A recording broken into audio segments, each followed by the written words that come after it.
10:10, Pablo Gil, jefe de estrategia de XTB. Pablo, muy buenos días. ¿Qué tal? Buenos días. ¿Cómo estás, José Antonio? ¿Cuál es la fotografía ante tus ojos de que tendría que estar mirando el inversor? Porque tenemos un extreme bearish en el mercado y un mercado que, gracias a la liquidez que está entrando en los últimos días, es alcista, pero no sabemos si es una trampa que puede estar esperando al inversor. Bueno, yo no sé si son trampas o no son trampas, es lo que ocurre, ¿no? La realidad es que yo escucho a muchos estrategas y a muchos otros economistas, el invitado anterior, si está lo peor descontado, si ya hemos visto lo que puede sufrir el mercado, el impacto que pueda tener. Yo la pregunta que me hago para mí, ¿no?, cuando analizo el mercado es: ¿cuánto tiempo tarda en notarse la subida de tasas de interés en la economía? ¿Por qué? Pues porque dice la gente, no, es que si la inflación remite, digo, no, vamos a ver. La inflación es el caballo de batalla que obliga a los bancos centrales a cambiar las condiciones monetarias, ¿vale? A partir de ahí, dices, bueno, ¿es una suposición? Dices, no es una realidad. Te van a subir, da igual que suban 0,50 o 0,75 en Estados Unidos, te van a subir 300 puntos básicos en 6 meses en Estados Unidos. Eso va a pasar en la reunión del 21 de este mes. Vas a tener 300 puntos básicos más caro el coste del dinero y un programa de QT o Quantitative Tightening en marcha. Dices, vale, ¿hemos visto los efectos de eso? Digo, no has visto nada. El propio Powell te dice que no se ve ese efecto hasta al menos 6 meses después, con lo cual la economía no ha visto los efectos que tiene ese proceso de tensionamiento, que no ha terminado, que sigue a lo largo de todo este año, seguro, y probablemente incluso tal vez alguna subida adicional en 2023. Y dices, vale, entonces si no he visto los efectos en la parte de la economía de lo que está ocurriendo y no he visto los efectos que eso va a tener en los resultados empresariales y no he visto que los particulares en Estados Unidos hayan reducido su exposición a bolsa, sino que la han incrementado, ha habido flujos netos positivos este año, digo, ya hemos visto lo peor. Digo, nada indica que hemos visto lo peor, ni hemos visto los efectos negativos económicos, ni hemos visto los efectos en los resultados empresariales, ni los analistas han ajustado esos resultados acorde a lo que se supone que va a venir en términos de desaceleración, ni hemos visto los flujos que justifican que ya ha habido ese pánico de miedo, ese miedo que se ha trasladado a ya está todo descontado. ¿Me puedo equivocar en esa apreciación? Claro, como todos, pero cuando escucho ya hemos puesto en precio lo peor, digo, no lo comparto para nada.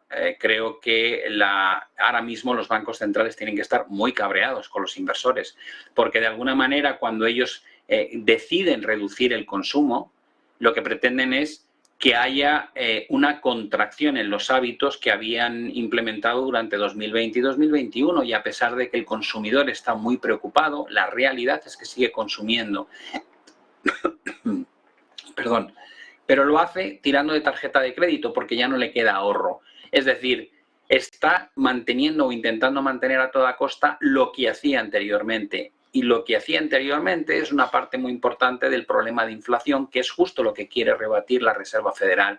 Con lo cual, yo entiendo que la Reserva Federal, y de hecho varios consejeros de la Fed lo dijeron, ¿no? Estaban, antes de la reunión de Jackson Hole, estaban muy molestos con lo que estaba ocurriendo con el rally de mercado.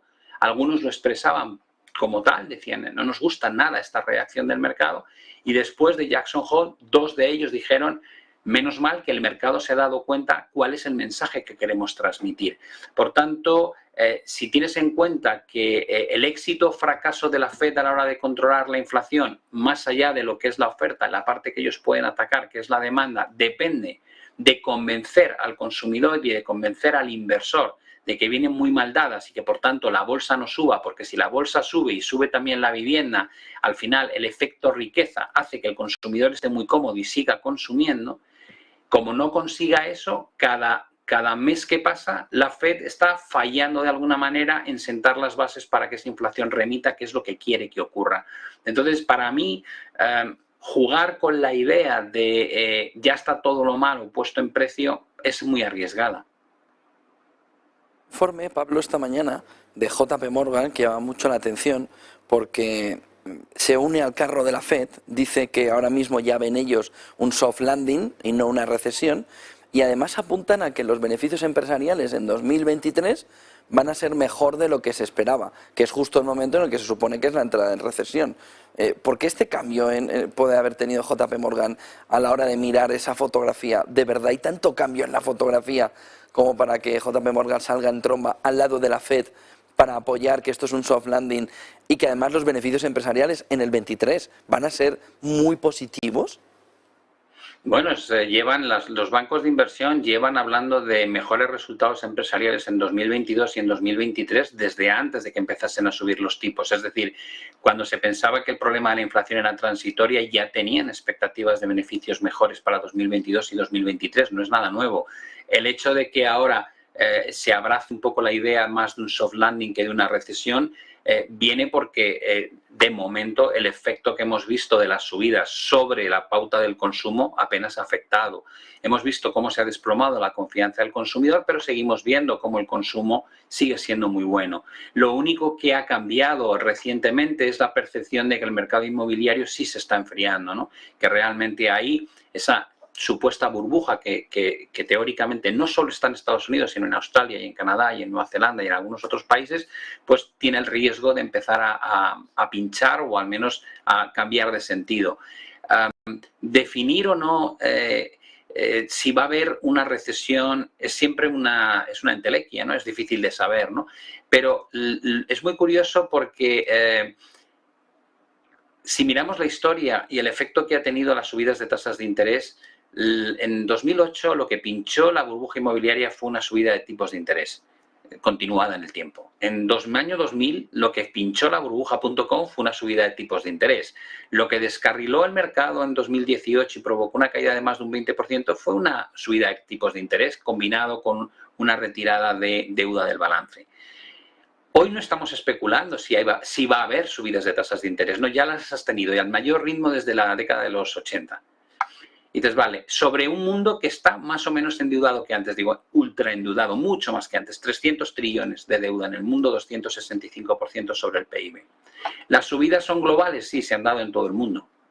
La pregunta ahora es, estamos en ese punto de inflexión curioso donde dices, vale, ha habido una retirada de estímulo fiscal extraordinaria y ha habido una contracción o restricción monetaria sin precedentes desde hace 40 años. Y va a seguir habiéndola porque no va a parar en todo este año. Y a eso le vas a meter quantitative tightening. Y con eso dices, no, soft landing. Digo, la experiencia pasada lo que te demuestra es que con los datos que tenemos, la probabilidad de soft landing es muy baja. Para empezar, porque una inversión de la curva como la que tenemos en deuda, normalmente ha pronosticado de forma muy, muy eficiente recesiones futuras. Entonces, que la gente se sienta cómoda hablando de un soft landing en lugar de una recesión es, yo creo, una manera de no querer afrontar la parte más fea de lo que pueda venir en 2023. Ayer, creo que fue ayer o antes de ayer, Janet Yellen decía, Powell va a necesitar mucha pericia y mucha suerte para evitar una recesión. O sea, para conseguir que esto sea solamente un soft landing. Lo dice la Secretaría del Tesoro. A mí lo que digan los bancos de inversión siempre te venden una visión positiva, porque en parte lo que les nutre su cuenta de resultados es el bias alcista del mercado, ¿no? Siempre ha sido así. Con lo cual no ganan dinero metiendo miedo a la gente y haciendo que se bajen de este tipo de inversiones, sino que les gusta que estén invertidos. Y siempre hemos visto este tipo de comportamientos previamente a recesiones, por tanto no me sorprende. Yo creo que tenemos por delante un momento tremendamente incierto, ¿no? De cara a 2023. Puede mejorar, puede empeorar la expectativa, pero luego hay una realidad, ¿no? La realidad es que partes de un nivel de crecimiento ya relativamente bajo y te falta por ver todavía un impacto muy grande por parte de tasas de interés y un comportamiento del inversor, sobre todo, no en Europa, donde sí hemos visto algunas salidas, pero en el resto del mundo donde nadie se ha bajado del burro.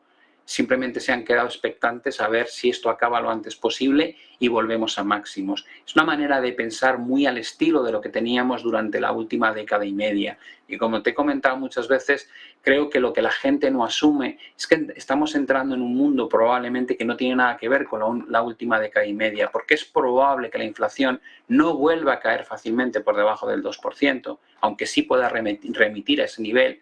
Y si eso pasa, va a ser muy difícil que un banco central pueda volver a cometer el mismo error que ha cometido de estimular tanto la economía como para provocar un problema inflacionista. Por tanto, a lo mejor hay que acostumbrarse a niveles de tasas de interés que rondan el 2-2,5%, con inflaciones también de ese tipo, y a partir de ahí la gran pregunta es cómo vamos a desempeñarnos, ¿no?, en el mundo de las inversiones con ese tipo de condiciones monetarias que no se parecen nada a esa década y media de tipos negativos o de coste a tipo cero, o gobiernos financiándose sin tener que pagar nada, empresas zombie que viven gracias a que la financiación es ultra barata y cosas similares. Pues muchísimas gracias por esa fotografía, por ese análisis. Pablo Gil, jefe de estrategia de XTB. Vamos a ver el IPC a las 2:30, a ver qué sorpresa nos depara. Buen día y buen negocio. Vamos a ver a las 2:30. Gracias. Hasta luego.